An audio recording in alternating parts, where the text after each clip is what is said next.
stycznia. W tym odcinku przypominamy m.in. degradację Alfreda Dreyfusa, próbę obalenia rządów w niepodległej Polsce, kulisy narastającego konfliktu przed II wojną światową, polityczne egzekucje, operacje izraelskich służb oraz zamachy terrorystyczne. Jest też o wielkich pożarach, nalotach bombowych, katastrofie ekologicznej i odkryciach, które zmieniły naukę i technikę. Historia jednego dnia pokazana bez upiększeń. Wydarzenia kryminalne.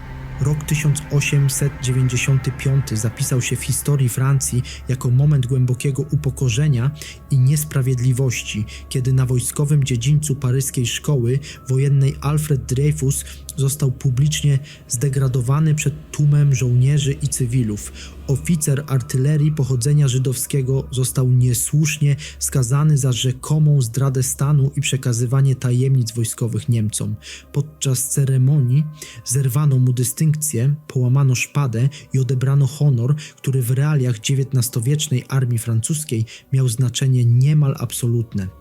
Wydarzenie to stało się jednym z najbardziej jaskrawych symboli instytucjonalnego antysemityzmu w Europie tamtego czasu. Sprawa Dreyfusa podzieliła społeczeństwo, obnażyła mechanizmy propagandy, uprzedzeń i nadużyć władzy, a także zapoczątkowała wieloletnią walkę o prawdę, rehabilitację i elementarne prawa człowieka, która na trwałe zmieniła francuską debatę publiczną. Rok 1919 przyniósł młodemu państwu polskiemu jeden z pierwszych poważnych kryzysów politycznych, kiedy w Warszawie doszło do próby obalenia rządu kierowanego przez Jędrzeja Moraczewskiego. W godzinach nocnych grupa oficerów oraz działaczy związanych ze środowiskami prawicowymi podjęła nieudaną próbę przejęcia władzy, siłą licząc na szybkie poparcie wojska i administracji. Spiskowcy dążyli do aresztowania członków rządu oraz przejęcia kluczowych instytucji państwowych, jednak ich działania były słabo skoordynowane i nie uzyskały szerszego wsparcia.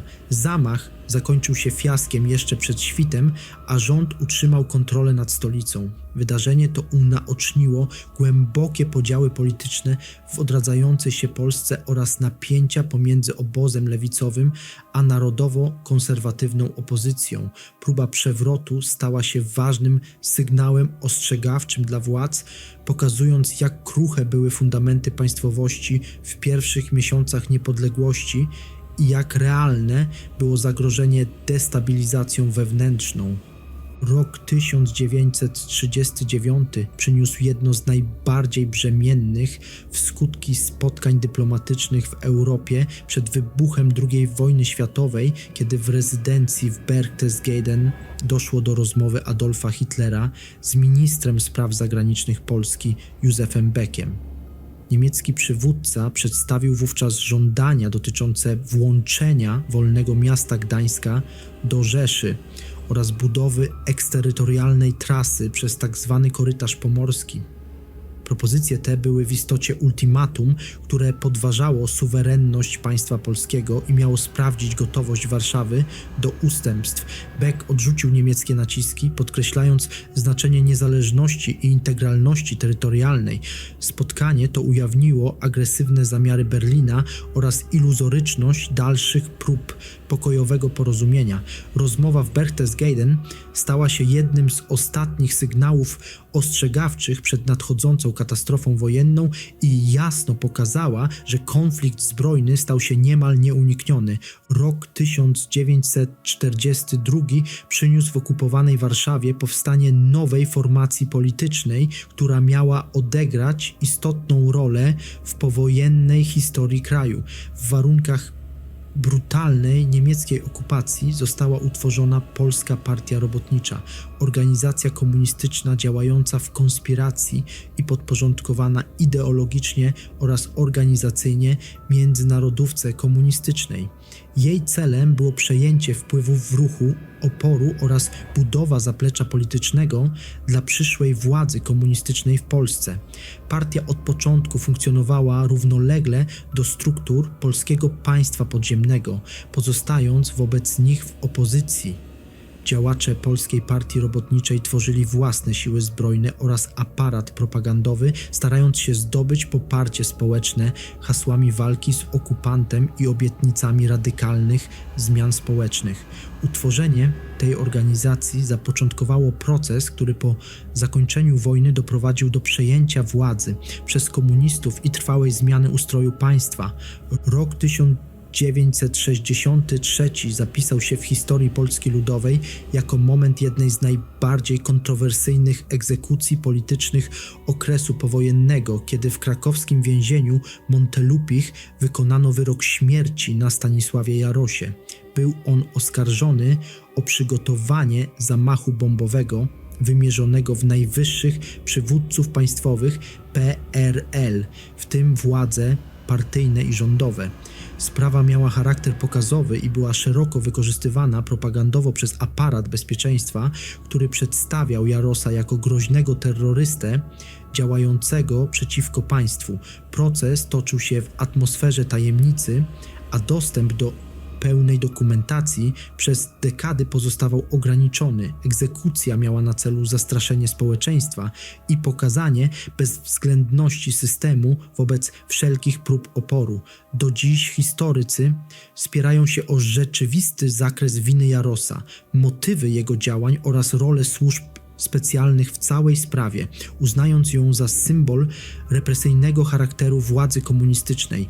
Rok 1996 przyniósł jedno z najbardziej znaczących zabójstw w historii konfliktu izraelsko-palestyńskiego, kiedy w strefie Gazy zginął Yahya Ayyash, jeden z głównych dowódców wojskowych organizacji Hamas. Był on uznawany za mózg zamachów bombowych wymierzonych w ludność cywilną Izraela i przez lata pozostawał jednym z najbardziej poszukiwanych ludzi przez izraelskie służby bezpieczeństwa. Zginął w wyniku precyzyjnej operacji specjalnej, podczas której użyto telefonu komórkowego z ukrytym ładunkiem wybuchowym.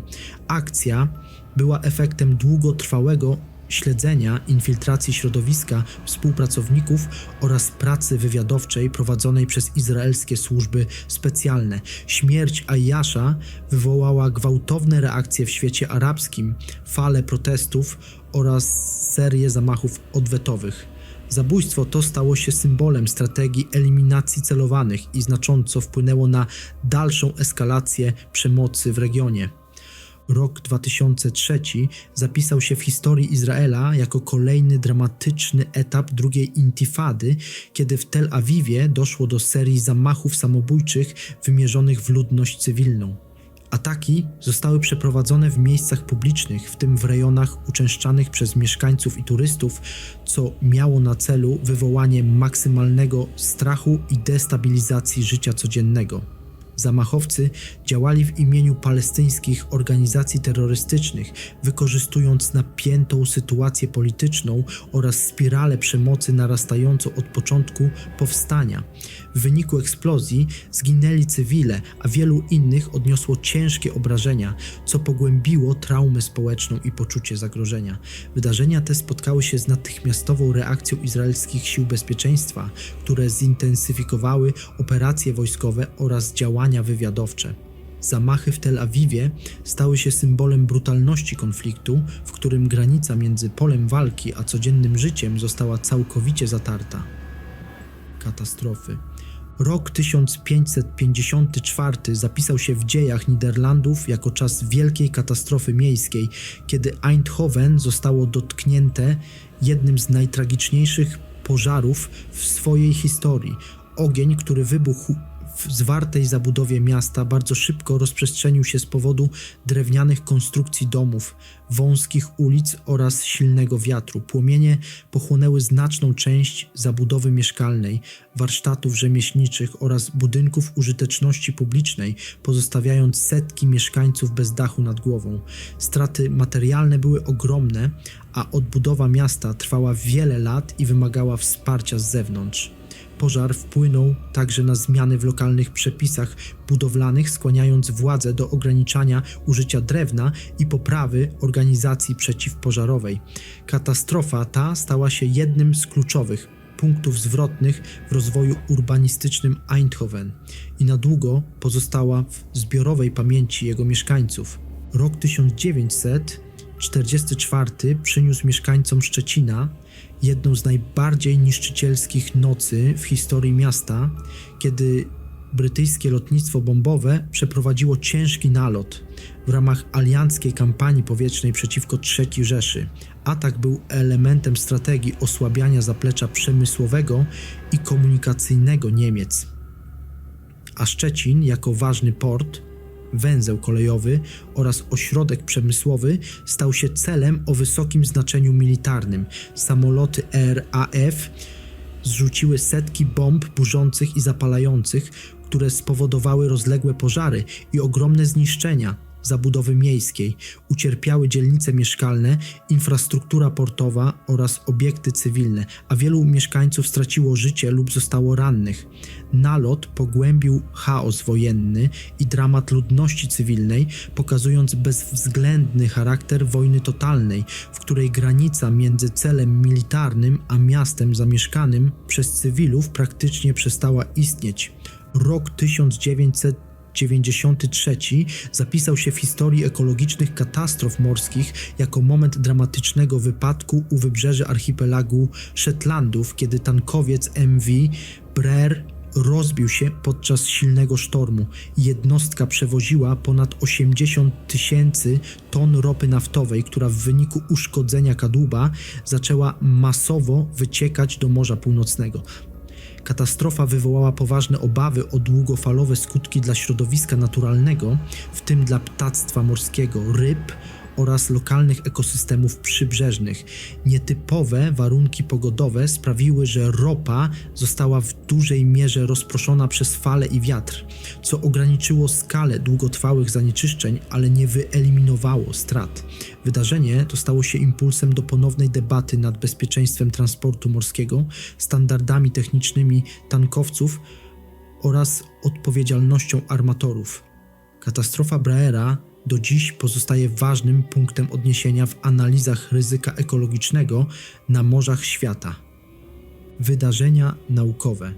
Rok 1665 zapisał się w historii nauki jako moment narodzin nowoczesnej komunikacji akademickiej, kiedy we Francji ukazał się pierwszy numer czasopisma pod tytułem Journal des Savants. Publikacja ta była przełomem, ponieważ po raz pierwszy stworzyła regularną przestrzeń do wymiany myśli, odkryć i polemik pomiędzy uczonymi z różnych dziedzin wiedzy. Na jego łamach zamieszczano streszczenia nowych książek, opisy eksperymentów, obserwacje astronomiczne, doniesienia z zakresu medycyny, prawa oraz filozofii.